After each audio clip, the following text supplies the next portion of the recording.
Dia a todos, meu nome é José Antônio Aleixo da Silva, eu estou presidente da Academia Pernambucana de Ciências e hoje nós temos este evento que faz parte da Marcha pela Ciência. Só muito rapidamente, a Marcha pela Ciência começou nos Estados Unidos no dia 22 de abril de 2017, quando os cientistas se reuniram para protestar contra os cortes que o Donald Trump estava fazendo sobre cortes em ciência e tecnologia. Então, teve início a Marcha da Ciência e hoje ela é mundial. Então, fazendo parte dessa programação, a Academia Pernambucana de Ciência não poderia ficar de fora e nós temos esse nosso webinário chamado Ciência no Enfrentamento da Covid. Nós convidamos 4 cientistas do nosso estado, famosos, no caso, o Jones de Oliveira Albuquerque, que é professor da Universidade Federal Rural de Pernambuco e trabalha com modelagem matemática no laboratório LICA, que é o Laboratório de Imunopatologia Keizo Azami. Depois tem o professor Zé Luiz Filho, que é diretor do LICA, o nosso ex-ministro de Ciência e Tecnologia e professor da Física, Sérgio Rezende, e a economista da Academia, Dena Bacelar. Então, vamos dar início com o professor José Luiz Lima Filho, que tem 15 minutos. Bom dia a todos. É um prazer estar aqui, Aleixo. Muito obrigado pela introdução. É um prazer fazer parte da academia, fazer parte desse quadro, né, de pesquisadores aqui em Pernambuco. Né?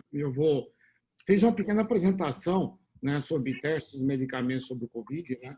E acho que talvez seja mais ilustrativo, né, para vocês diante dessa pandemia que estamos vivendo atualmente. Né? Bom, isso aqui é o nosso querido Recife, né, que eu espero que a gente volte rapidamente. Né? Esse vírus entrou, né, para tornar as coisas um pouquinho mais difíceis, né? Mas a gente vai voltar a ter um Recife brilhante, um mundo muito melhor, não tenho dúvida disso. Né?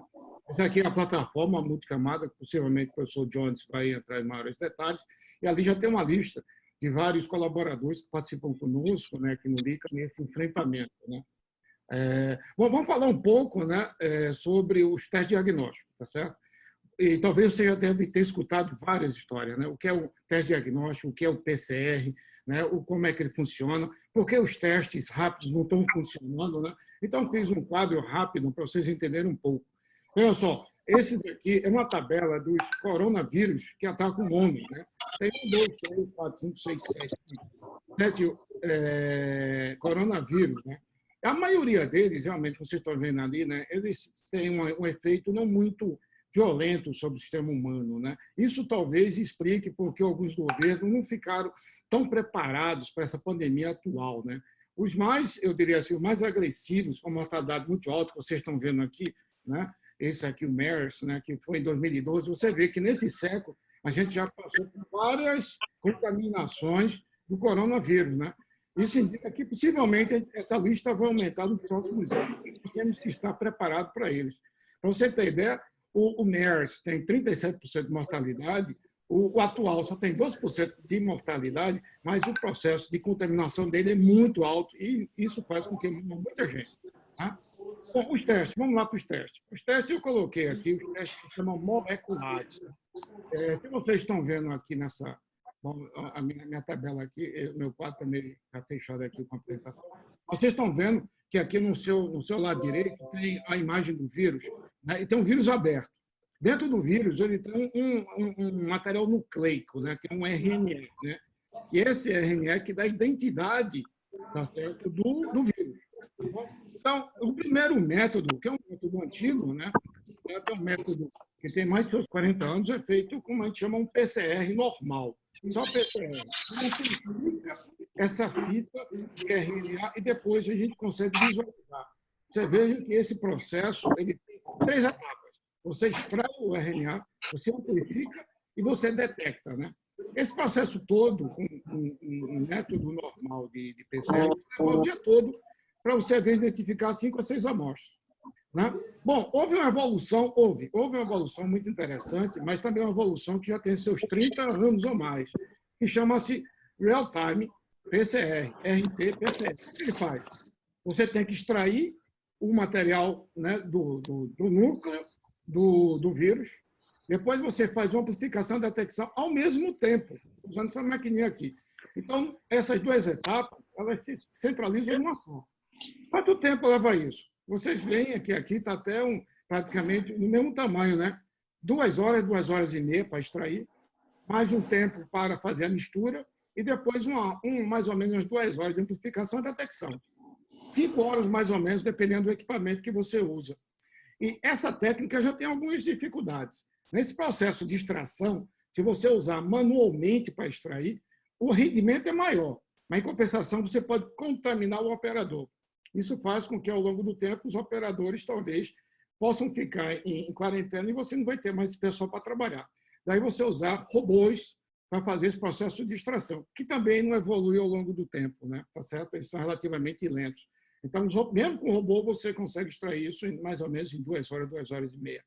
Existem as técnicas, né, mais modernas, né, que são utilizando algum desses sistemas, que a gente pode já chamar de segunda geração, onde você tem que extrair, mas logo que depois que você extrai, ele já faz tudo junto, né? E você vê que o tempo é muito menor, né?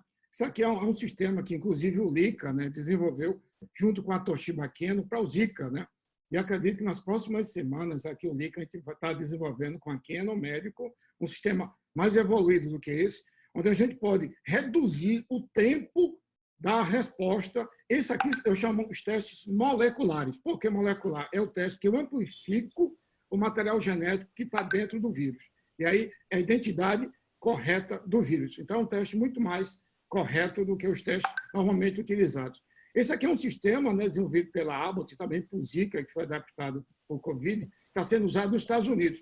Ele é relativamente rápido, porém, né, ele só usa uma amostra de cada vez, né? Então, realmente tem uma certa limitação e praticamente ele não está saindo dos Estados Unidos, né? Está sendo usado totalmente nos Estados Unidos, né?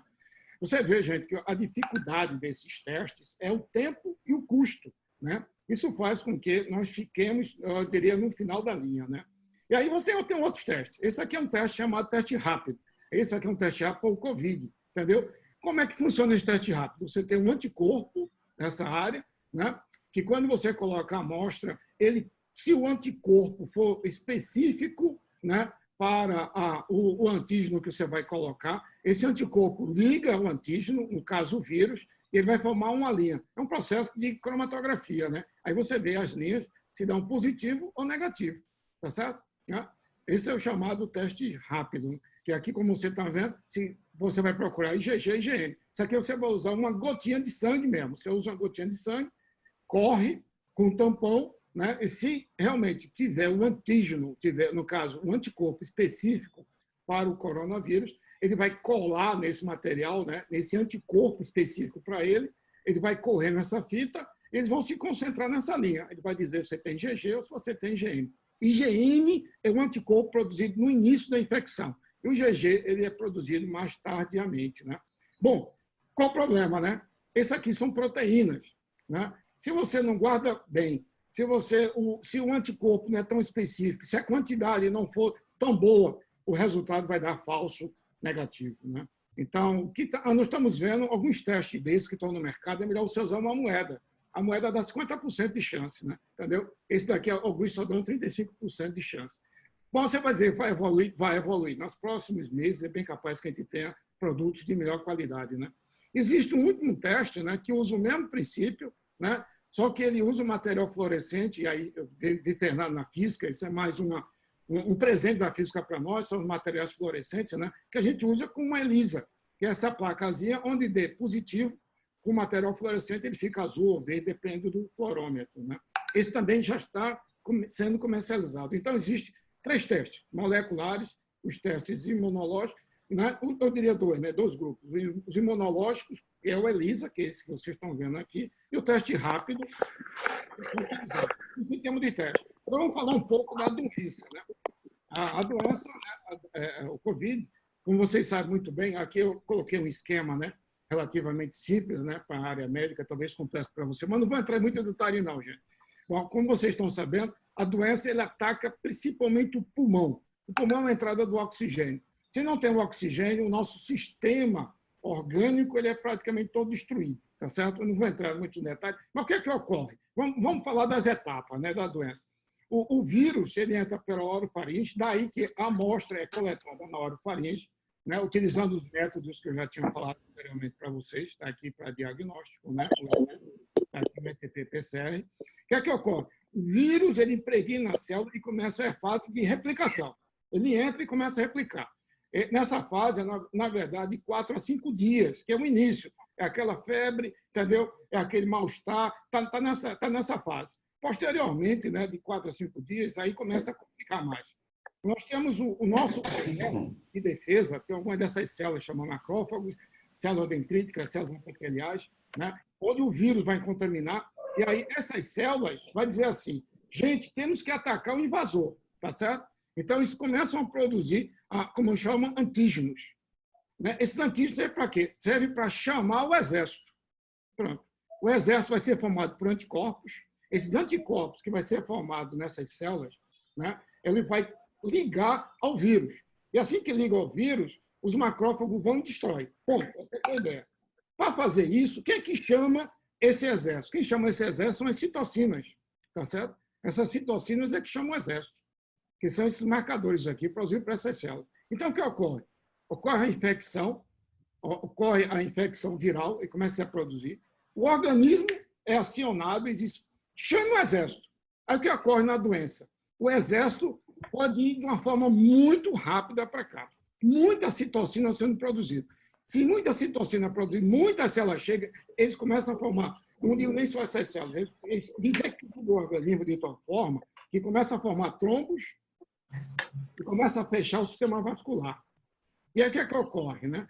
Em alguns pacientes jovens, eles faleceram, foram a óbito por AVC, por trombo. Os pacientes mais idosos, alguns deles, né, foram acometidos, né, como chama, o pulmão, ele fica feito, é um vidro fosco, né? Ele fecha, é tanta citocina, tanta célula, que ele fecha. Como um todo, não tem oxigênio, o paciente vai a óbito, né? Aí vocês perguntariam para mim, bom, isso está parecendo mais uma doença imunológica do que uma doença viral, né? Existe uma grande discussão disso ainda, mas o que me parece é que o vírus, ao entrar no nosso organismo, ele desencadeia realmente um processo de uma cadeia que a gente chama imune, praticamente quase que isso, né? Porque são o excesso desses anticorpos, o excesso de citocina que faz com que haja um bloqueio do pulmão. E aí, consequentemente, pode levar à morte, né? Tá certo? Bom, e aí, veja, os medicamentos, onde é que ele entra nisso? Entra de várias formas. Um é você tentando evitar que o vírus entre na célula, usando anticorpos. A outra é você usando alguns recombinantes que também evitem que o vírus entre na célula. A outra é, se o vírus entra na célula, tentar fazer com que ele não se replique aqui dentro. Nesse caso, algumas drogas como hidroxicloroquina, né, ela muda o pH interno, que dificulta a replicação do vírus. Bom, e o vírus ele sai e vai fazer a síntese do RNA, né, do vírus, né, viral, né? E também ele vai ter que fazer o capsídeo, né, a cápsula dele. Aí você já tem algumas drogas que têm efeito inibitório disso, né? Então, essas drogas, inclusive, a mais famosa, né, que foi o Remdesivir, né, ela realmente reduz, porque ela inibe uma parte da formação do capsídeo, tá certo? As outras drogas evitam com que haja um estímulo de produção das citocinas. Né? Se há uma redução da produção de citocina, você não vai ter aquele alarme, aquela chegada daquelas células no pulmão. Então, aqui existem várias drogas que podem acometer, né, dessa forma. Bom, no processo infeccioso, né, 30%, né, das pessoas não têm sintomas e continuam contaminando as outras pessoas. O sistema imunológico, né, depois de 14 dias, ele recupera e funciona normalmente. 55% dessas pessoas não têm sintomas, aparenta depois, né, mais ou menos, de 5 a 7 dias, né, alguma coisa, como dor de cabeça, febre mais intensa, vômito, o sistema se recupera depois de 22 dias, tá bom? 10% desses pacientes, aparentemente, logo no contágio não tem sintomas, depois começa a aparecer já alguns sintomas severos, até o 9º dia, tanto é que os médicos acham que essa etapa aqui é muito perigosa, que requer hospitalização, para depois o sistema imune reagir. 5% desses pacientes têm realmente não sintomas iniciais, muito severos, e tem que ir para a ventilação, né? E aí ocorre, possivelmente, 5% vai a óbito, né? E aí estão os principais sintomas. Você vê que um desequilíbrio orgânico muito grande. Por conta de quê? por conta, basicamente, dessa tempestade de citocina, da chegada da defesa do organismo dos macrófagos e a diminuição do oxigênio do nosso organismo. Bom, existe outra terapia? Existe. Essa terapia de usar plasma, que vocês viram, funciona. Muito trabalhoso, muito difícil e limitado, mas funciona. Foi usado nas outras pandemias, né, já desse século, e está sendo usado, né? Está sendo usado, inclusive, nos Estados Unidos, né? Está sendo usado na Itália, né? Agora eu não sei mais, mas na Alemanha também foi utilizado, né? E, basicamente, a China voltou a utilizar novamente nessa pandemia. Aqui você vê o pulmão, não vou entrar no detalhe, mas você vê que esse daqui estava num estado muito grave, né? E com o uso do plasma houve uma redução substancial, né? E o paciente não foi a óbito, né? É uma técnica que funciona, né? Bom, e a vacina, né? Será que ela vai chegar? Como é que é, né? Como é que a coisa funciona? Então, para você ter ideia, a Organização Mundial da Saúde anunciou 83 potenciais vacinas, né? Isso no mês de abril, até o dia 23, né? Temos, basicamente, a vacina de Oxford, né? Que realmente, aparentemente, né? Tem alguns resultados maravilhosos inicialmente. Está em fase 1 já, né? Já passou para humano, né? E você ainda tem a da Pfizer com a Alemanha, são 4 subtipos. Essa daqui vai no capsídeo, né? Essa segunda, e a outra ela vai no RNA da célula, né? Eu acho que as duas, uma não obscurenta a outra, né? Eu acho que as duas têm grandes possibilidades de ser colocadas no mercado em breve. Qual o problema? O problema é esse daqui, gente. Tá certo? Se vocês observarem, a ideia seria, se seguirmos todo o caminho natural para produzir uma vacina, a vacina para o Covid-19 poderia estar pronta para distribuição em 2036. Percebe? Bom, eu acho que a gente não vai ter tempo para isso. Daí a gente vai ter que encurtar esse período. Você vê que processo acadêmico, o pré-clínico, fase 1, fase 2, fase 3, manufacturing, approval, distribution, a gente vai ter que fazer isso e só vai estar pronto em agosto de 2021. Bom, o pessoal está tentando trazer essa curva para cá, né? Para ver se em janeiro ou fevereiro, quando está no inverno forte no hemisfério norte, a gente tenha condições de ter uma vacina já disponível, né? Bom, e aí, né, para você ter ideia, o mundo está trabalhando. O mundo está trabalhando, nós temos 1.200 testes clínicos, né, correndo atualmente. Infelizmente, não muitos brasileiros, mas eu acredito que em breve a gente vai ter uma solução para isso. Resultado agora, tem que entrar no lockdown, gente. Não tem jeito, a gente não pode. É a única ferramenta disponível para evitar mais mortes no nosso país. E evitar. Desculpa a imagem que eu vou mostrar para vocês, entendeu? Daí que a informação é fundamental para a população. Nós temos que chegar mais próximo à população, informar do que está ocorrendo. Veja esse quadro, gente. É um absurdo. Falta de educação, falta de orientação, e muitos desses, basta uma pessoa estar contaminada, né? Bom, eu queria agradecer a todos vocês, aqui são nossos parceiros, trabalham aqui conosco com o LICA, e a gente está evoluindo. A gente está trabalhando em diagnóstico, está trabalhando na parte epidemiológica, está trabalhando no uso de drones, está trabalhando na telemedicina, né? Aleixo e toda a academia, muito obrigado pela sua oportunidade, gente. Obrigado, Zé Luiz. E vamos dar continuidade ao nosso evento, convidando o professor Jones Albuquerque, que é do Instituto de Redução de Riscos e Desastres de Pernambuco, que ele vai falar sobre isso. Eu não vou falar sobre ele, porque ele vai falar sobre isso. Então, Jones, por favor. Obrigado, Aleixo. Zé, você ainda está sua tela compartilhada. Você tem que parar a compartilhamento, por favor. Não passa aqui, né? Vou ver aqui. Isso. Muito obrigado pelo convite. O que eu vou mostrar aqui são ações que a gente começou a fazer já há muitos anos, desde 2012, e eu vou contar aqui minimamente o que é que levou a gente a construir uma matemática específica para cá, e diante da plateia nobre, com o Sérgio aí na plateia, a minha chance de cometer erros de física é gigante. Sérgio, me perdoe. Lembre-se que eu sou um matemático em computação enxerido, viu?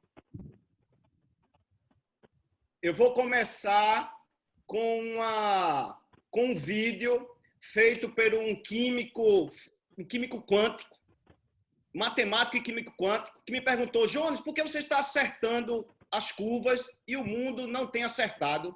E eu falei para ele que era uma solução topológica algébrica, e vejam o que é que ele preparou. Não, agora.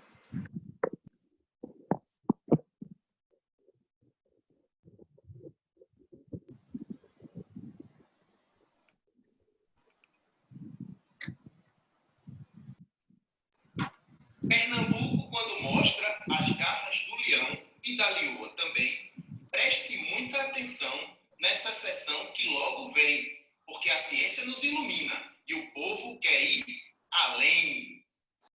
Ciranda, coco, maracatu, da curvatura de Rite.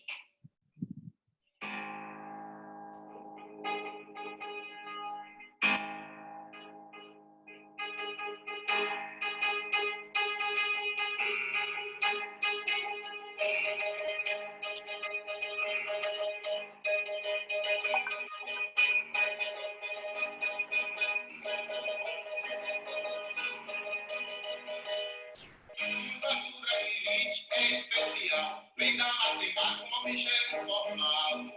Serve para calcular, serve para entender os riscos do mundo, o que pode acontecer. Curvatura de Rite, curvatura de Rite, curvatura de Rite, curvatura de Rite. Se use economia para você prever. Se o mercado vai quebrar, ela avisa você.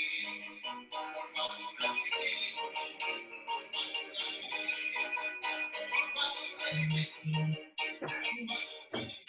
E esse risco Covid, ela também vai dizer para você evitar e poder se mexer.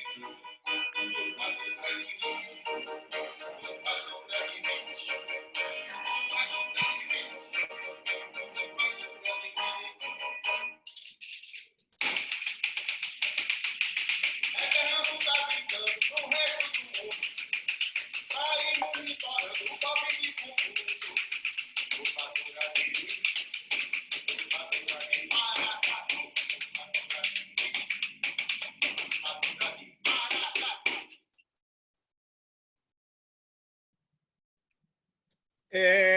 O que é que ele está ilustrando? Essa ilustração dele começa... Essa aqui é a nossa história. O ano passado, a gente foi numa missão de emergência para a Unicef, para combater cólera, e usou a mesma tecnologia. Por que a Unicef levou a gente? Porque lá, até então, ninguém sabia como resolver os problemas que estavam acontecendo com cólera, e a gente usou a mesma estratégia que a gente está usando aqui agora. Como a gente começou a observar essa epidemia? Igual todo mundo, navegando em sites como o Worldmeter, observando o número de mortes e o número de mortes diárias, o número de óbitos e óbitos diários e o número de novos casos. O que a gente percebeu? Que até então, a matemática e a estatística utilizada é a mesma de um século atrás. Tem gente com o microfone ligado aí falando. É o mesmo de um século atrás. A mesma matemática e a mesma estatística. Aí o que a gente observou também? Que quando eu uso essa matemática e essa estatística para a Covid, o que acontece? As curvas de previsibilidade fazem isso aqui, ó. A cada momento. A cada momento que eu tento calcular o que eu tô tentando prever. Quando a gente viu isso, a gente foi estudar mais de perto as curvas. Isso foi em janeiro, eu e Zé Luiz aqui no laboratório, e a gente percebeu que as curvas se assemelhavam a coisas assim diariamente por vários fatores. Inclusive, os exames que Zé apresentou aqui anteriormente muito bem. Então, há um delay e há uma oscilação contínua nos dados, o que sugere um comportamento não linear. O que aconteceu? A gente foi observar como é que eu capturava esse comportamento não linear por uma estrutura de conexão. E a gente tem isso muito bem fundamentado na computação, os chamados grafos ou redes complexas, ou o nome que a gente queira dar. Quando você constitui um grafo desse mundialmente para a pandemia, o que acontece com ele? Ele vira um hipergrafo gigante, quase impossível de ser tratado. Isso a gente observou e começou a questionar como usar, eu sou de computação, como usar a computação para fazer isso. Qual é o grande problema da máquina de Turing, que é a máquina que a gente usa até hoje para fazer computação? 1930. Ela é baseada nos computable numbers de Turing, está no paper original dele. São os números discretos e é baseado em funções recursivas, mi-recursivas. O que significa? Eu preciso andar de passo em passo para executar uma computação. Passo a passo.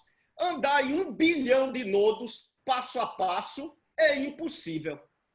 Com qualquer máquina que você queira. Ou bilhões de nodos por segundo, eu precisaria de um recurso computacional muito gigante. O que a gente foi? Qual foi a minha sorte? Eu conhecia o trabalho belíssimo de Fernando Nóbrega na matemática, com topologia algébrica e com tentativa de previsibilidade em epidemiologia baseado nisso. E o ano passado, num curso de verão no departamento de matemática, brilhante curso de verão, eu conheço um time de estudantes que sabia codificar a topologia de Einstein para cálculo de curvaturas em Python. Então, nada e eu já vinha com meus estudos. Mas existem técnicas como... Tem alguém com o microfone ligado. E alguém de tentar capturar isso por um sistema complexo geométrico. O que eu percebi? O que a gente percebeu? Que a estrutura que a gente estava por trás e tentando construir não daria para ser computável pelas máquinas tradicionais de IA, por exemplo, que precisam de uma história para aprender. Isso a gente já tinha percebido. E daí percebeu um ano atrás, lá no Unicef. O que a gente fez? Começou a estudar como capturar a geometria algébrica e topológica do fenômeno Covid. E estava nessa briga, eu, Fernando, meus amigos na Espanha, no UK, tentando capturar isso, quando um casal de físicos, se eu tenho uma simpatia gigante pelos físicos, um casal de físicos, os físicos ZIF, põe no ar esse Media Archive brilhante, dizendo, pessoal, isso que vocês estão tentando computar aí não vai conseguir nunca, é uma estrutura fractal. Olha para aqui. E ele conta isso belíssimamente, o casal, nesse artigo. Quando a gente vê isso, eu e Fernando, eu fiz, Fernando, a gente tem uma solução lá no ZIF e a gente pode tentar fazer isso. Observe que esse mês, um físico, que é muito controverso ele, o Stephen Wolfram, mas eu sigo ele há já um bom tempo, desde 2002, quando ele lançou o livro dele, A New Kind of Science, que causou muito impacto na física, assim, muito impacto de... Às vezes as pessoas recriminando completamente, e outros não.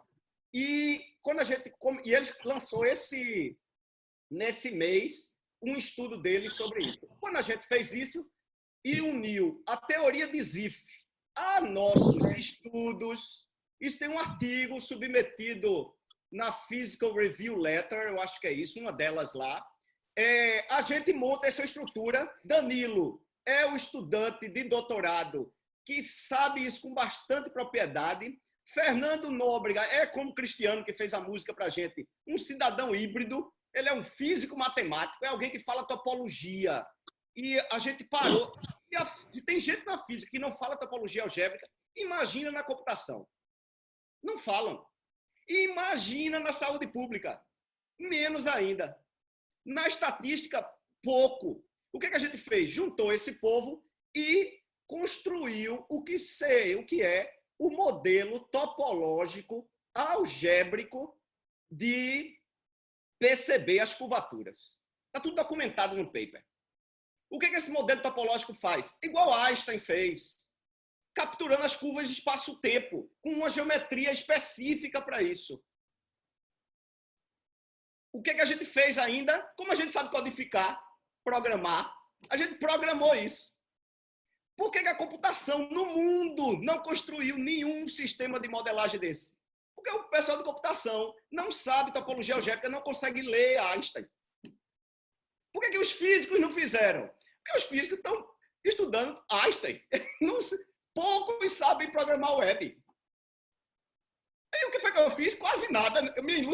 Eu estou aqui quase de enxerido, porque eu vejo Sérgio Rezende, Bacelar, Zé Luiz, Aleixo, e eu aqui falando, eu não fiz nada, eu só fiz juntar isso tudo que eles e as escolas deles fizeram com uma belíssima propriedade, desde Sir Albert Einstein. E qual é a minha busca fundamental da minha ciência particular? É que, para mim, o pai da computação não é Turing, é Leibniz. Está antes, uns 2 séculos antes. Só que a gente parou de ler, parou em Turing em 1930. Voltando, o que a gente fez? Botou no ar isso. Um site, web, monitorando isso em tempo real, com um time nada trivial, time de 4 estatísticos, 2 formados na Universidade Federal Rural de Pernambuco, no programa de Biologia Aplicada. Estou vendo o Moacir aqui, que é o coordenador, brilhantemente formado, ele sabe quem é Edneide e Ednieski, 2 cidadãos brilhantes que sabem operar de mundo, malária, chagas, esfera aftosa, colocaram no ar um sistema de projeção dinâmica, contínua, com o melhor que há da matemática e da estatística.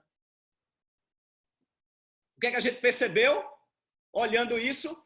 Que 3 semanas antes, esse é o paper da gente, antes da WHO decretar a pandemia, a gente já tinha percebido com as curvaturas de Sir Albert Einstein. 3 semanas antes. Quando a gente percebeu isso, a gente foi olhar Brasil. E começou uma agonia aqui no estado, eu e Zé Luiz, eu mostrando isso a ele, e ele, vixe Maria, a gente vai para onde? Qual é a agonia nossa agora? Pernambuco está no nível de saturação máximo, sem volta. Por isso, a nossa ida à TV e etc., procurar isso. A gente também fez isso para todos os estados do Nordeste. Coloca em cima o quê? Todos os estados do Nordeste.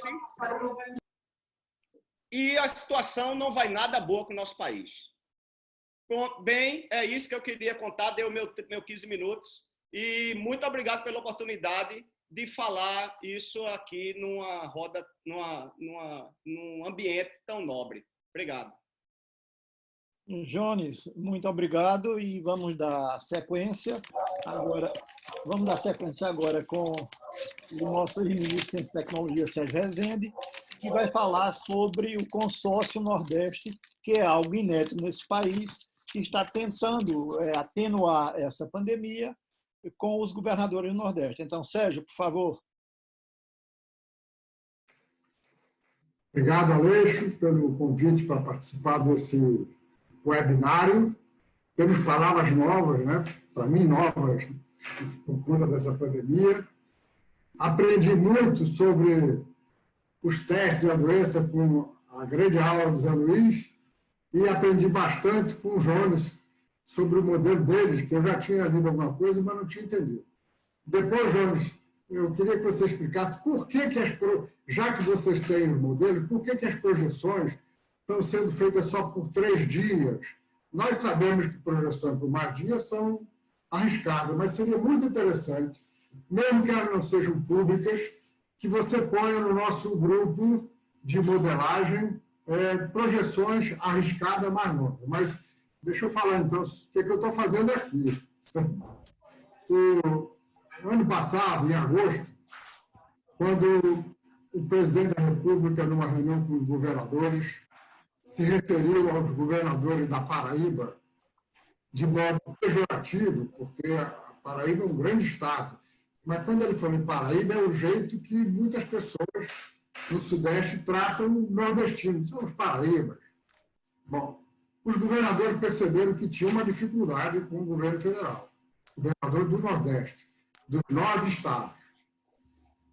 A grande parte governado por governadores de partido de oposição, mas tem 2 governadores que não são de oposição. Mas, juntos, eles, então, resolveram criar o Consórcio Nordeste para articular as ações dos estados, para fazer compras conjuntas e assim por diante. E isso é possível porque Durante o governo do presidente Lula, em 2004, foi aprovada uma lei que permite que estados possam fazer isso. Eles criam uma entidade e essa entidade, então, tem personalidade jurídica, tem conta bancária, pode receber recursos dos estados para fazer ações de interesse comum. Há 30 anos atrás, isso não era necessário, porque nós tínhamos a nossa SUDENE, a saudosa SUDENE, criada pelo grande paraibano, criada praticamente pelo grande paraibano Celso Furtado, que durante algumas décadas, poucas décadas, foi muito importante para o desenvolvimento do Nordeste. A SUDENE foi criada antes de começar o programa de pós-graduação no Brasil. Então, o número de pesquisadores do Nordeste era muito pequeno. Então, a SUDENE concentrava a inteligência do Nordeste, técnicos, pesquisadores, assim por diante. Nossa Tânia Bacelar, que daqui a pouco vai nos dar uma luz para o futuro, era pessoa desse quadro técnico brilhante da SUDENE. A SUDENE, nos governos neoliberais, foi esvaziada, eventualmente extinta.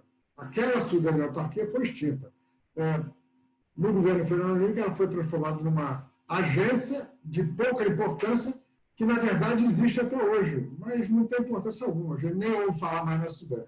A SUDENE até largou aquele prédio bonito, majestoso, lá em frente à universidade, e cedeu gentilmente para a nossa Universidade Federal de Pernambuco tomar conta dele. Um grande abacaxi para a universidade. Bem, os governadores, então, criaram esse consórcio. Em outubro do ano passado, novembro, eles foram em conjunto à Europa para conversar com governantes, com empresários, assim por diante, para tentar vender o Nordeste e, ao mesmo tempo, fazer acordos comerciais, assim por diante. Muito importante. Eles iam fazer uma viagem à China em janeiro. Só que, como a Covid chegou na China, eles acabaram adiando essa viagem, não tem data marcada. Mas aí, nos últimos 2 meses, nós vimos que o governo federal não tem política para enfrentamento do coronavírus. O ministro da Saúde diz uma coisa, o presidente da República vem e diz outra coisa. O presidente da República dá um mau exemplo para a população nessa questão do confinamento social. Ele diz que não é preciso e tal, vai a manifestações, aglomerações, abraça as pessoas. Bem, os governadores, o consórcio Nordeste, então, que a cada ano tem um presidente diferente. Nesse primeiro ano, o presidente é o governador da Bahia, Rui Costa. Então, a sede do consórcio é na Bahia. Lá eles têm uma pequena secretaria executiva com 4 ou 5 pessoas, coordenada por Carlos Gabas, que foi ministro da Previdência no governo da presidenta Dilma. O Carlos Gabas me telefonou há 6 ou 7 semanas, dizendo: olha, o consórcio vai criar um comitê científico para orientar os governadores em relação a essa pandemia. E nós queríamos que você entrasse. Eu falei, mas eu não quero nada, eu já fui de muito comitê, não, mas você tem que entrar. Eu falei, mas eu não entendo nada disso, mas você entende de gestão e nós precisamos da sua ajuda. Eu não podia, então, recusar, né? Bom, e disse também que eles iam convidar Miguel Nicoleles, neurocientista, muito ativo, e nós coordenaríamos esse comitê. Gabas, na área administrativa, eu na gestão e Nicoleles na área médica. Tivemos, então, reuniões de instalação desse comitê, reuniões com governadores, e aí todos os estados, todos os governadores indicaram representantes no comitê. Alguns estados indicaram mais de um. Por exemplo, a Bahia tem 3 representantes. Pernambuco tem 2, que são o diretor do AG Magalhães, Fiocruz Pernambuco, Simval Brandão, e Luiz Cláudio Arraes de Alencar, o Lula Arraes, que é infectologista. Bem, nós, então, organizamos 9 grupos de trabalho, 9 subcomitês, Esses subcomitês, então, estão trabalhando, tudo virtualmente, naturalmente, estão trabalhando e fazendo, então, recomendações. A cada semana, o comitê publica um boletim que tem recomendações. A expressão é recomendações para os governos estaduais. Já publicamos 9 boletins. O último foi agora há 2 dias atrás, com 10 recomendações, 9 recomendações. Duas mais importantes são que os estados devem considerar tais e tais critérios para pensar, considerar e fazer o que se chama lockdown. Lockdown é um nome bem que chama a atenção. Já tem gente querendo dar nome ao filho de lockdown, que é um nome bonito, mas o nome melhor para nós é isolamento social rígido. Todos os nossos boletins têm como primeira recomendação alguma recomendação relativa ao isolamento social. Porque, como disse Zé Luiz, esse vírus é transmitido de pessoa a pessoa. Tem muitos tipos de vírus, tem 6.000 espécies de vírus conhecidos. Vírus são transmitidos por insetos, por mosquinhas diversas, assim por diante, por animais, e esses especificamente, assim como outros, são transmitidos por pessoas. Então, a maneira de controlar o espalhamento do vírus é isolar as pessoas, não tem outra maneira. Já que não temos ainda a vacina, como o Zé Luiz falou, tem trabalhos em todo o mundo, quase 100 tipos de vacinas sendo investigadas. Vamos ter uma vacina, como eu disse, esperamos que com tanta atividade, tanta gente brilhante, a gente tem uma vacina até janeiro. Num debate que nós tivemos outro dia, eu digo o seguinte, a minha opinião, como nós estamos tratando de uma questão emergencial para a humanidade, não é possível que quem descobrir a vacina, vai passar por uma empresa, tenha uma patente exclusiva. Porque nenhuma empresa será capaz de fabricar 1 bilhão, pelo menos, vai ter que ser mais, de vacinas em alguns meses. E nós temos que ter a vacina para não ter um outro pico ano que vem. Então, eu sou da opinião que a Organização Mundial de Propriedade Intelectual, inspirada, decidida pela ONU, assim por diante, que ela diz que não vai ter patente. Quem dominar o processo e tiver, digamos assim, a autorização da Agência de Saúde para fabricar, que fabrique. Nós vamos precisar de muitas empresas fabricando essa vacina. Então, enquanto não temos a vacina, a única maneira de dificultar o espalhamento do vírus é através do isolamento. Então, essa é a recomendação principal que nós temos passado pelos governadores. Os grupos de trabalho, então, como eu falei, são 9. Um deles é exatamente o de simulações, do qual o Jones e Aleixo fazem parte. Nós temos físicos de vários estados, matemáticos, epidemiologistas, estão fazendo projeções diferentes e na verdade, há algumas semanas, um pesquisador da Paraíba, que não estava no grupo de trabalho, não sei exatamente por quê, porque nós gostaríamos que ele tivesse. Ele ofereceu ao comitê para projeções. Então, na verdade, nós temos muita informação, muitas projeções. E as projeções dão resultados diferentes. A projeção é como se fosse uma previsão. Só que, como o Jônio mostrou muito bem, a previsão depende muito da exatidão dos dados e do comportamento dos dados. Então, não tem previsão que seja exata. As projeções que nós temos no momento indicam que no estado do Nordeste o pico deverá ocorrer em meados de junho, não antes disso.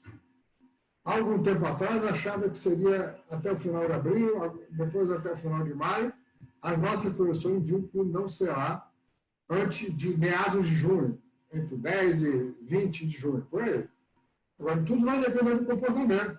Se as pessoas continuarem se encontrando, saindo, fazendo filas na Caixa Econômica. É uma tragédia. As pessoas vão à Caixa Econômica porque precisam de recursos, mas fazem aglomerações, e isso ajuda a transmitir, principalmente na periferia, que tem uma situação trágica, moradia ruim, falta de saneamento, assim por diante. Bom, temos então um grupo de simulações, temos um grupo de virologia, que é coordenado pelo Lula Reis. Cada grupo de trabalho, cada subcomitê, é coordenado por um membro do comitê.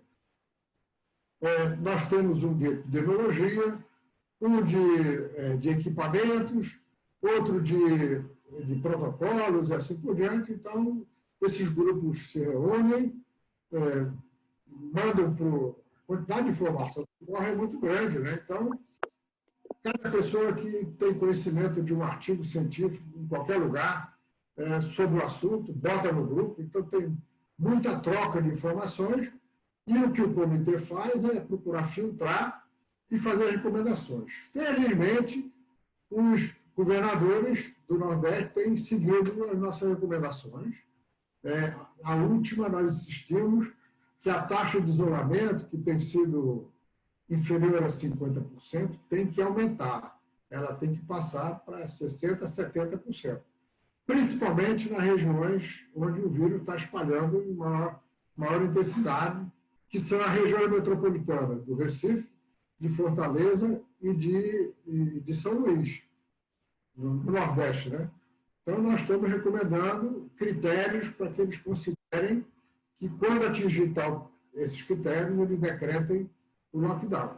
E, como eu disse, eles têm seguido nossas recomendações, entre elas, uma passada algumas semanas atrás, foi de recomendar a população a usar máscaras. Fizemos trabalho, um grupo fez uma nota técnica sobre tipos de máscara e assim por diante. Temos recomendações sobre cuidado aos profissionais da saúde e, como eu disse, felizmente, eles estão seguindo. Nós esperamos que esse nosso trabalho dê resultado, que a situação do Nordeste não seja tão trágica quanto alguns chegam a projetar. Esperamos mais até, quando essa pandemia estiver passando e esse comitê já não fizer sentido, a nossa recomendação será que os governadores, ou seja, o consórcio, criem um comitê amplo com economistas, cientistas sociais, como Tânia Bacelar, as pessoas, para pensar o Nordeste. Olha, nós não temos a SUDENE, mas nós temos uma coisa muito interessante agora. Espontaneamente, os governadores do Nordeste estão se articulando e pensando no Nordeste. No momento, o pensamento é no curto prazo, mas nós vamos ter que pensar no longo prazo, e nós esperamos, então, que esse nosso comitê sirva de exemplo. Daremos essa recomendação. O último boletim vai começar com essa recomendação. Eu já propus aos meus colegas de criar um comitê com um certo nome aí, para pensar o Nordeste. Muito obrigado a vocês pela atenção e vamos lá, daqui a pouco talvez tenhamos algumas perguntas. Obrigado, até mais. Ô, Sérgio, muito obrigado aí pela tua participação. Não há nada melhor que fazer o que se gosta. Tem alguém com o microfone aberto. O carinho do povo. Por favor, feche. E como nós temos ainda algum tempo, eu gostaria de lembrar, Sérgio, de uma coisa. Sérgio, quando você era ministro de Ciência e Tecnologia, você criou um comitê do Nordeste ali na representação do Ministério de Ciência e Tecnologia, que inclusive eu fazia parte e constava com representante do Nordeste. Infelizmente, quando o Temer assumiu, ele cortou a representação do MCT no Nordeste e, obviamente, cancelou o Conselho. Eu acho que é só reativar. Agora, como você falou que eu faço parte... Aliás, tem uma diferença. Aquele comitê foi criado por um governo.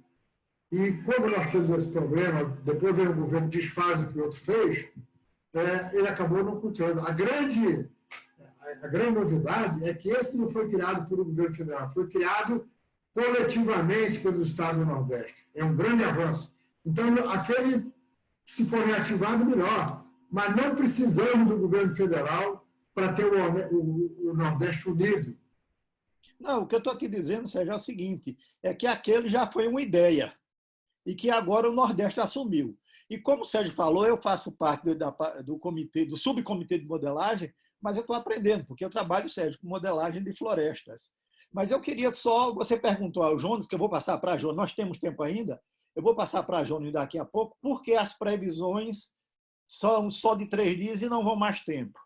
O problema é o seguinte, eu que trabalho nessa área de modelagem, existe um cotejo, um ditado em modelagem que diz o seguinte, sem passado não há futuro.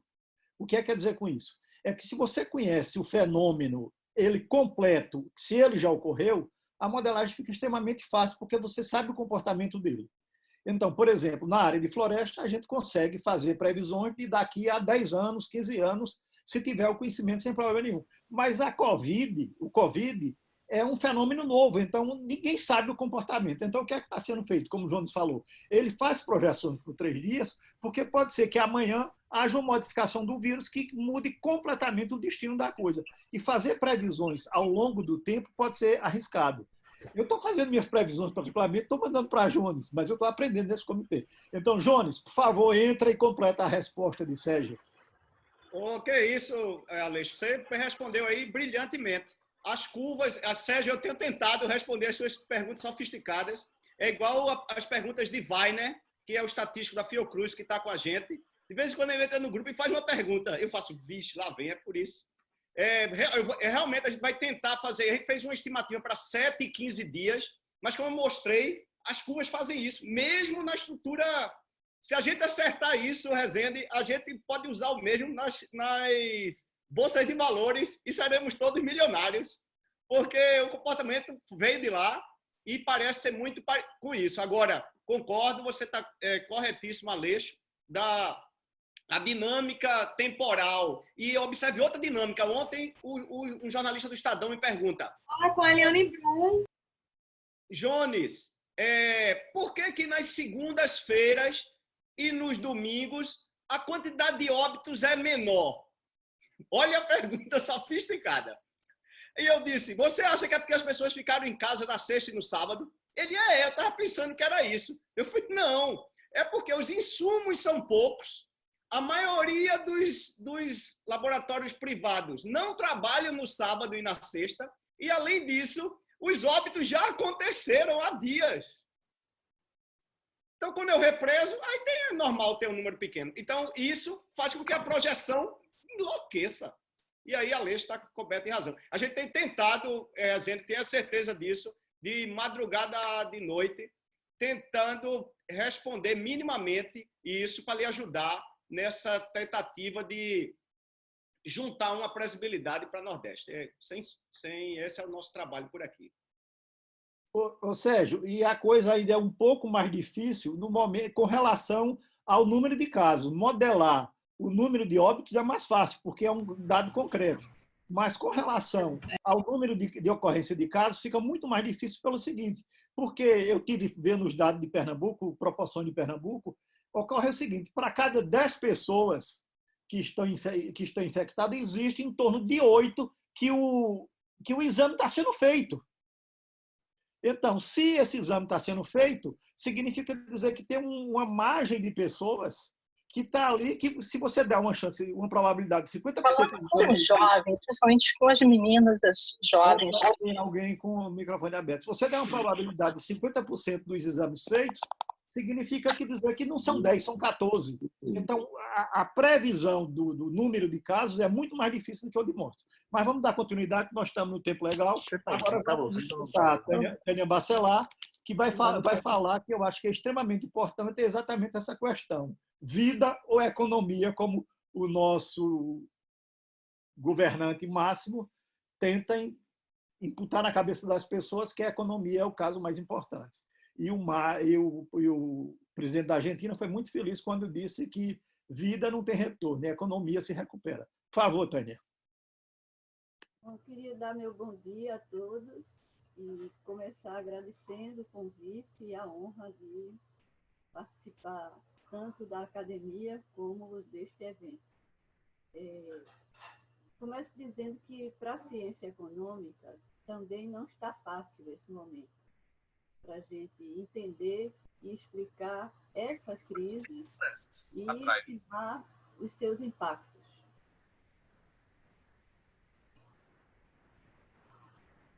Porque ela é uma crise diferente. Nós, economistas, estamos acostumados a lidar com as crises endógenas ao capitalismo.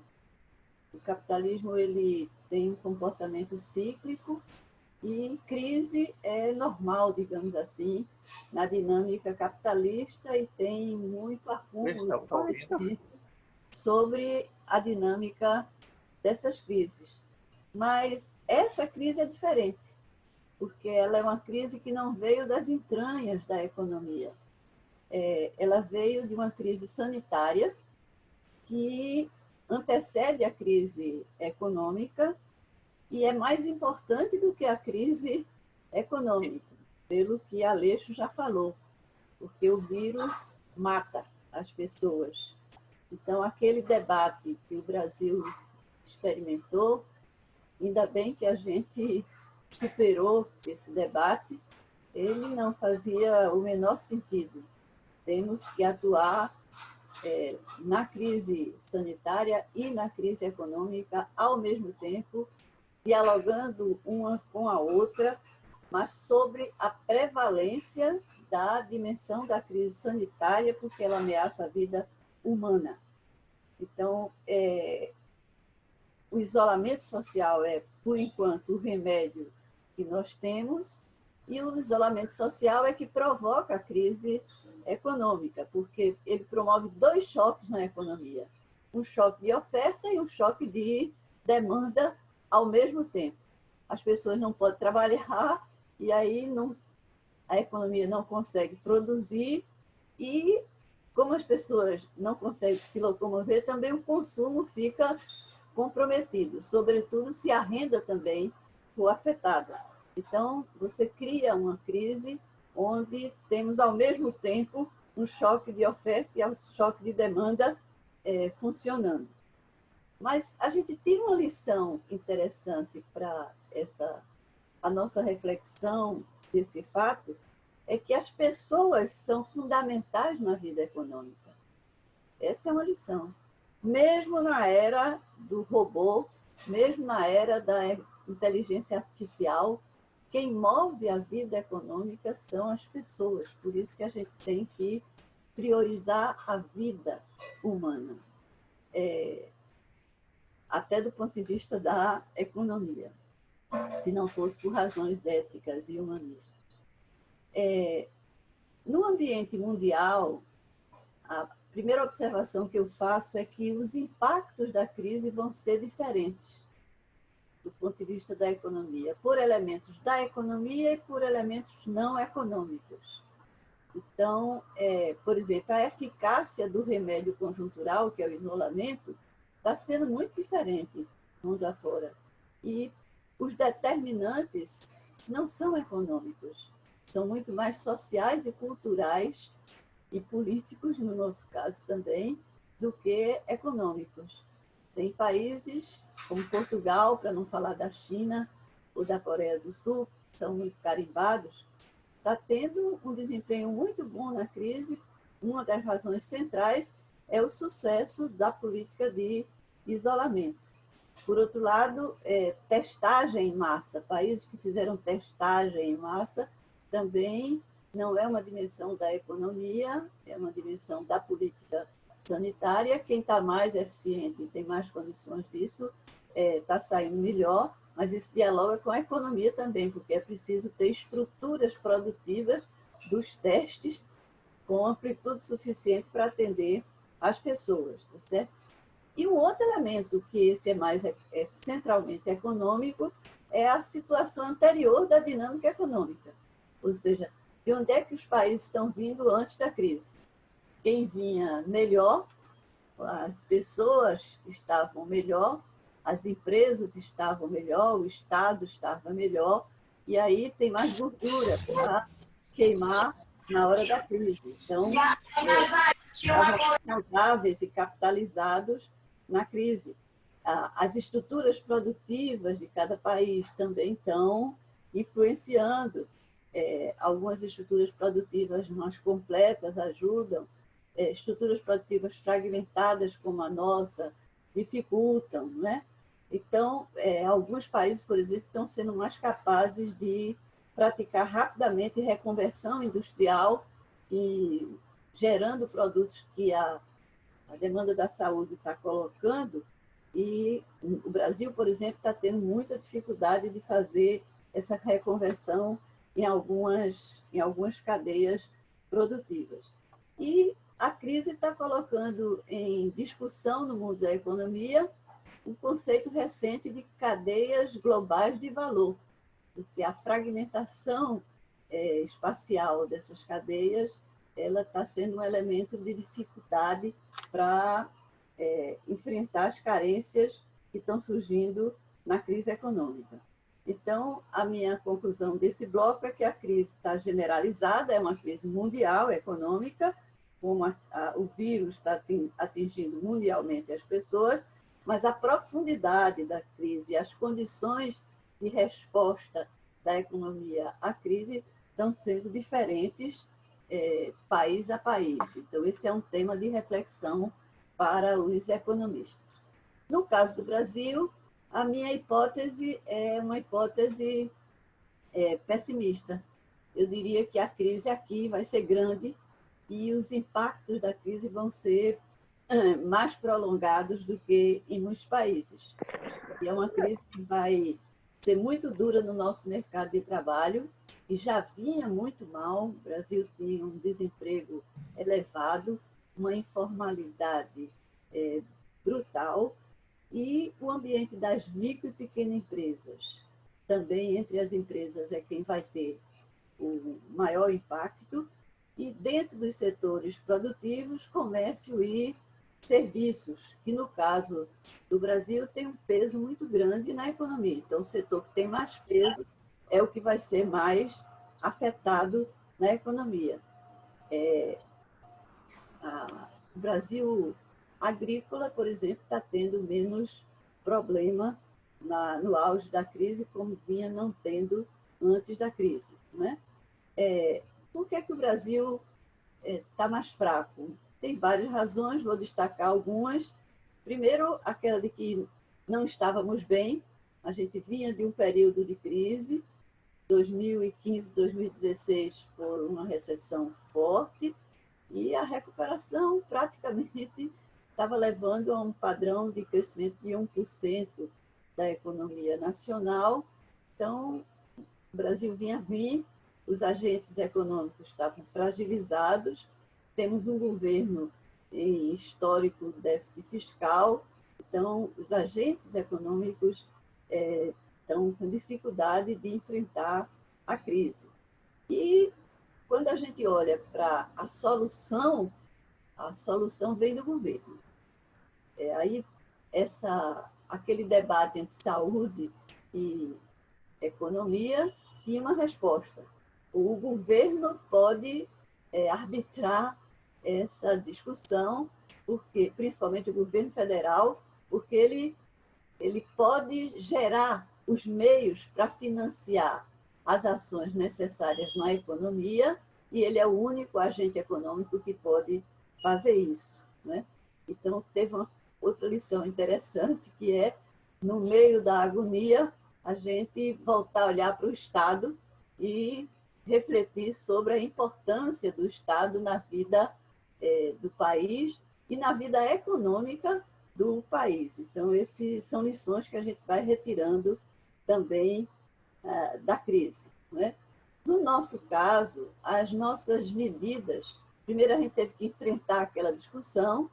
Quando começamos a superar, vieram o pacote de medidas, e foi amplo o pacote, está atingindo os agentes que precisa atingir, as pessoas mais vulneráveis, os trabalhadores, as empresas, os governos subnacionais. Então, a amplitude está legal, mas as iniciativas demoraram e me parecem insuficientes. Então, acho que teve dois problemas. Demorou demais e eu acho que são insuficientes. Quando eu vejo o Sérgio dizer que o pico ainda vai ser final de junho, segunda quinzena de junho, segunda quinzena de junho acaba o auxílio emergencial. Então, acho que ainda vai ter que ter mais meses de auxílio emergencial. Então, eu acho que são insuficientes e temos problemas adicionais de ordem política, por exemplo. Os países que estão se saindo bem são os que têm coordenação estratégica ao nível central. O Consórcio Nordeste é uma coordenação estratégica a nível sub-regional, mas o país está precisando de coordenação estratégica na escala nacional. E, infelizmente, a gente não tem. Então, isso está dificultando muito a construção de iniciativas.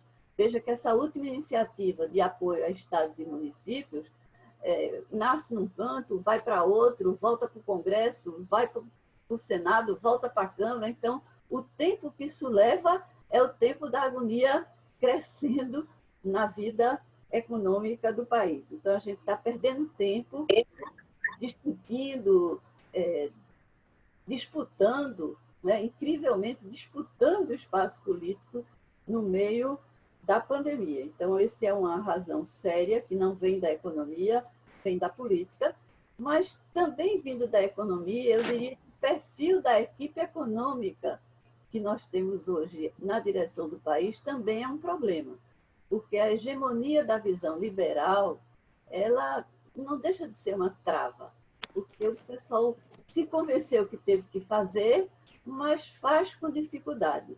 Faz, como eu digo, mitigando. Então, eu digo que o pacote é insuficiente, não é só no tempo, é na quantidade. A quantidade está mitigada. A gente tem exemplos no mundo de países que vão se sair melhor na retomada da economia e na crise, no auge da endemia, porque eles estão colocando mais energia econômica. É o caso da Alemanha. A Alemanha garantiu a renda de todo mundo. Então, no caso do Brasil, nós estamos com travas que estão mitigando o efeito dos impactos, né? O ideal é que a gente fizesse como a Alemanha, renda e crédito na veia, ou seja, liquidez com urgência. A gente fez uma liquidez rápida e forte no sistema financeiro, mas para as pessoas e para as empresas e para os estados, tudo está sendo acompanhado de mitigação. No caso dos salários, por exemplo, da preservação do emprego, você trocou o emprego por uma jornada de trabalho menor, paga por um seguro-desemprego que não paga a mesma coisa que a pessoa ganhava. Então, tem uma queda no nível de renda da população. Então, eu acho que essa perda de renda, ela dificulta o nível da demanda, e dificultando o nível da demanda vai impactar depois na oferta. Então, e dificultar na nossa retomada. E, para finalizar, eu vou falar do Nordeste. E aí, a minha hipótese do Nordeste é mais otimista do que a hipótese do Brasil. Eu acho que no Brasil a gente vai pagar um preço muito alto, e a minha hipótese para a discussão é que no Nordeste nós vamos surpreender. Do mesmo modo que o Nordeste está surpreendendo com a coordenação estratégica do Consórcio Nordeste. É uma nova institucionalidade que a região produziu. Essa ideia de criar, de buscar o apoio da ciência para o processo decisório, que é o que precisa ser feito numa hora dessa, criando esse comitê científico, que está mobilizando o conhecimento internacionalmente, está mostrando que a gente tem quem mobilize, sabe o que perguntar e sabe onde ir buscar a informação qualificada para o processo de tomada de decisão. Acho que esse vai ser um diferencial que pode ajudar ao Nordeste se sair melhor. E aí eu deixo uma pergunta para Sérgio, porque o Nicoleles tem falado muito de uma iniciativa que vocês sugeriram de criar as brigadas. E eu entendo que é pensar duas coisas que o Brasil não está pensando. Os pequenos municípios, que têm uma infraestrutura de saúde muito mais frágil, e a atenção primária uma valorização da atenção primária quando todo mundo está construindo hospital e fazendo UTI. O Nordeste está pensando em fortalecer a atenção primária. Então, eu achei muito interessante e muito ousada essa iniciativa proposta pelo Comitê Científico, e aí eu entendo que isso poderá ser um elemento de atenuação dos impactos da crise, inclusive da crise econômica, mas também da crise sanitária na região. Mas a minha hipótese na economia e como economista é que também o Nordeste vai surpreender do lado da economia. O Nordeste é visto no Brasil como um lugar onde tudo é mais grave. E eu acho que essa crise vai mostrar que aqui não vai ser mais grave. O impacto, mesmo com as medidas mitigadas, o impacto aqui vai ser menor. E, incrível que pareça, é porque está havendo a mitigação. A mitigação, quando ela é lida com o layer de análise regional, ela favorece o Nordeste. Ela desfavorece o todo, mas o Nordeste favorece, entre aspas, significa perde menos. Perde menos, primeiro pela dimensão. Então, vou dar o exemplo do auxílio emergencial. O auxílio emergencial vai ter muita gente no Nordeste recebendo. Só para dar um número para pensar, o Nordeste é 55% do Bolsa Família. O Bolsa Família pagava menos do que o valor do auxílio emergencial. Então, muita gente vai ganhar mais do que ganhava no Bolsa Família. Isso vai ser muito bom para a economia dos pequenos municípios da região. Mas tem outras medidas que também o Nordeste vai perder menos. E a única pesquisinha que a gente tem assim, de curto prazo está me dando razão para eu fazer essa hipótese. É um chamado índice Cielo do varejo. O varejo vai ser muito afetado e o índice Cielo mede as compras por meios eletrônicos. E o dado que a Cielo produziu diz que o Brasil vai ter uma queda em abril, de quase 12% no varejo e o Nordeste de 7%. Então, segundo o Cielo, minha hipótese não é tão despropositada, tá certo?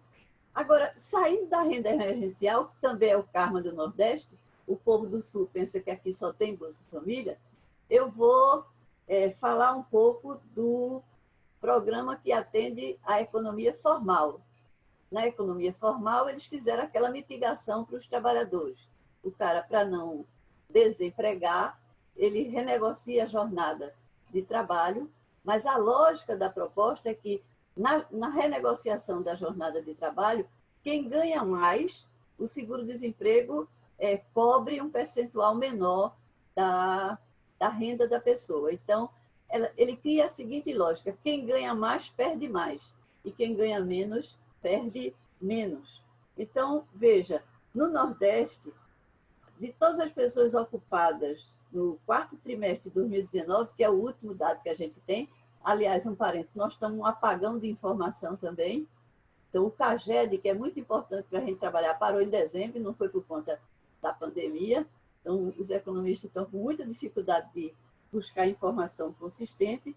Mas aí eu peguei o último dado de dezembro de 2019, até 2 salários mínimos, que é quem vai perder menos, no Nordeste nós temos 78% dos ocupados. Quase 80% dos ocupados vão perder menos. No Sudeste, 56%.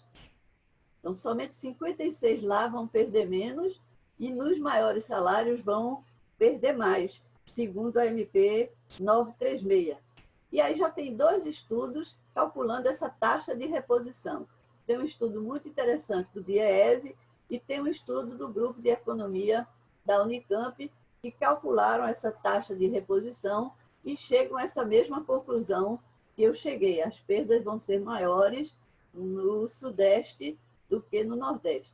E tem um estudo do pessoal da Federal do Paraná, que fez um modelo regionalizado de impacto, e eles chegam à conclusão de que vários estados do Nordeste, inclusive Pernambuco, vão ter um impacto mais para intermediário do que para muito grave. E que o impacto muito forte vai estar nos estados do Sudeste e do Sul do país, dos estados mais ricos do Brasil. Então, eu espero não estar delirando, porque tem vários estudos que estão confirmando a minha tendência. Uma outra observação no Nordeste é que as zonas rurais, elas, do ponto de vista da economia, também vão ser menos afetadas. O vírus está demorando mais a chegar, mas a economia está menos prejudicada. A estimativa que o IBGE mantém é de que a safra de grãos do Nordeste esse ano vai crescer 8% em relação a 2019. E São Pedro está ao nosso favor. O inverno esse ano veio muito bom. Então, depois de anos sucessivos de seca, a gente tem um ano de inverno bom, que para quem é da zona rural do Nordeste sabe o que é que isso significa. E isso está também colocando uma reflexão que eu ia deixar para depois. Parece que está fazendo a gente se perguntar se ser rural é tão ruim. O Brasil passou o século XX dizendo que o bom é ser urbano. E agora quem vai sofrer mais é quem está na área urbana. Então vai ficar também essa reflexão. E aí eu fecho com uma sugestão, que é que a gente precisa reproduzir iniciativas como essa. Provavelmente uma outra agenda podia ser a saída da crise. Hoje a gente está muito focado no alto, mas a gente já podia pensar num para discutir a saída da crise. E a gente está fazendo isso. Para discutir a saída da crise, a gente precisa ver perguntas muito importantes, por exemplo, que trajetórias anteriores vão se consolidar no pós-crise? A passagem para a era digital parece uma trajetória indiscutível. Haveria outras? O questionamento do padrão de relação sociedade-natureza vai continuar o mesmo? O grau de desigualdade social vai continuar o mesmo, né? Portanto, outra pergunta instigante: que mudanças de rumo a sociedade humana vai ser capaz de fazer depois de um choque tão forte como a pandemia está provocando? E essa discussão tem que ser desse jeito que a gente está fazendo, multidimensional. E a ciência é multidimensional. Então, a âncora da ciência vai continuar sendo muito importante. E a Academia Pernambucana de Ciência é, de fato, um lugar de gente que tem formações muito diferentes, que tem conhecimento muito diferente. Eu, pessoalmente, tenho aprendido muito com vocês. Muito obrigada. Tânia, muito obrigado, Tânia. E a tarefa está aceita. Então, quando estiver encerrando essa pandemia, que eu espero que seja rápido, nós vamos fazer uma live ou um webinário que você vai coordenar. Já que você provocou, você vai coordenar. Olha, gente, eu gostaria de agradecer imensamente as participações, porque agora, exatamente às 10h30, nós temos a live da SBPC, que é a live nacional que vai tratar do enfrentamento da pandemia da Covid-19 no Brasil, com a Nízia Trindade, Guna Azevedo, Unai Tupinambás, Margarete Dalcomo e Fernando Spilk, coordenado por Helena Nader. É agora às 10h30 no site da SBPC. Como está muito próximo, eu não sei se nós temos tempos para perguntas, mas o secretário de Meio Ambiente de Pernambuco gostaria de fazer um convitezinho muito rápido para hoje à tarde, que a SEMAS vai coordenar também uma live. Bertotti, por favor. Aleixo e a todos que fazem parte desse webinário, eu quero agradecer a oportunidade de estar com vocês aqui, dizer que a gente também, por provocação do professor Aleixo da Academia Pernambucana e do professor Ildeu, nos integramos ao Dia da Marcha Virtual pela Ciência e consideramos muito importante a realização desse evento. A ciência hoje está mostrando o papel fundamental do enfrentamento do coronavírus. Acho que esse tem sido o diferencial do governo de Pernambuco, da prefeitura, dos estados do Nordeste e dos governadores de estado, que tem se diferenciado do presidente da República, que não só nega a ciência, mas só faz marcação política, ao invés de defender a vida das pessoas. Consideramos aqui também que é importante agradecer todos vocês que estão participando da academia. O governador tem mantido contato com vários de vocês, tem sido muito importante a contribuição, né, para que a ciência oriente as nossas autoridades sanitárias. Do ponto de vista da Secretaria de Meio Ambiente, por provocação da Academia Pernambucana, a gente vai promover também, eu vou colocar o link agora para vocês, um webinário às 4h30 da tarde com o professor Abraão Sixu, com o professor Fábio Pedrosa, da Unicap, e também com o professor Aleixo, sobre os desafios ambientais em tempos de Covid e anticientificismo. Na realidade, a necessidade de um novo modelo de desenvolvimento, do papel da economia para resolver os problemas da sociedade e dos cidadãos, é fundamental. Né? A gente vive nesse tempo também de enfrentamento de mudanças climáticas, o anticientificismo ali está presente e nós queremos cada vez mais fortalecer o papel da ciência. Então, parabenizar esse webinário e convidar vocês para participar desse evento também e de todo o dia das atividades da Marcha Virtual pela Ciência. Obrigado, Aleixo. Bertotti, muito obrigado. Gente,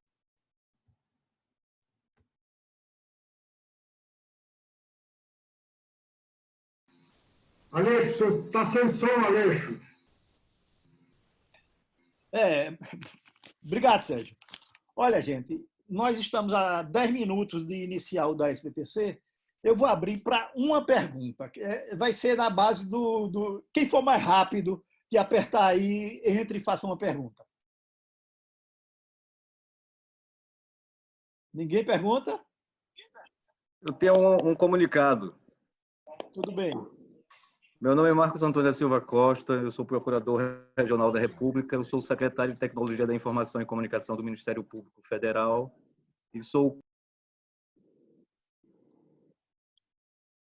Microfone fechou. Eu sou Marcos Antônio da Silva Costa, procurador regional da República, secretário de Tecnologia da Informação do Ministério Público Federal e hoje eu ocupo a função de coordenador nacional de Ciência, Tecnologia e Inovação do Gabinete Integrado de Acompanhamento da Epidemia dentro do Gabinete do Procurador-Geral da República, que tem uma parceria especial com o ecossistema de Ciência, Tecnologia e Inovação, que foi construída lá em 2015, na época da epidemia da Zika, quando eu tive a oportunidade de fazer grandes amigos como José Luiz, Jones, o pessoal do Porto Digital, das universidades e tal. Então, e nessa trilha nós tivemos a feliz oportunidade também de conhecer o Anderson, que é o secretário de Vigilância em Saúde, que há 2 dias foi confirmado e continuará. E o Anderson sabe do valor e do potencial do ecossistema de ciência, tecnologia e inovação de Pernambuco. Então, nós temos tentado trazer, reforçar esse ecossistema e no âmbito do Gabinete do Procurador-Geral da República, nós estamos totalmente à disposição da ciência, tecnologia e inovação de Pernambuco para que ela possa nos ajudar a nos conectar com os outros ecossistemas de ciência, tecnologia e inovação do país inteiro. Esta é uma operação não só pernambucana, mas é a partir de Pernambuco. Então, muito obrigado e boa sorte. Foi um excelente seminário. Marcos, obrigado pela participação. A academia agradece e, ao mesmo tempo, nós somos 85 acadêmicos das mais diversas áreas do conhecimento de Pernambuco. Então, também nós estamos à disposição. Olha, gente, eu realmente gostaria de agradecer e comunicar que este evento foi uma parceria com a Secretaria Regional da SBPC em Pernambuco, que tem a professora Carminha Figueiredo como secretária regional, e que a tarefa que Tânia nos colocou de, ao final da crise, nós fazemos outra live sobre o que fazer após a saída desta pandemia, está aceita, a academia vai fazer e Tânia vai ser a coordenadora. Muito obrigado a todos, participem do próximo evento, que agora em 5 minutos da SBPC. Tenham um bom dia, fiquem em casa e namastê.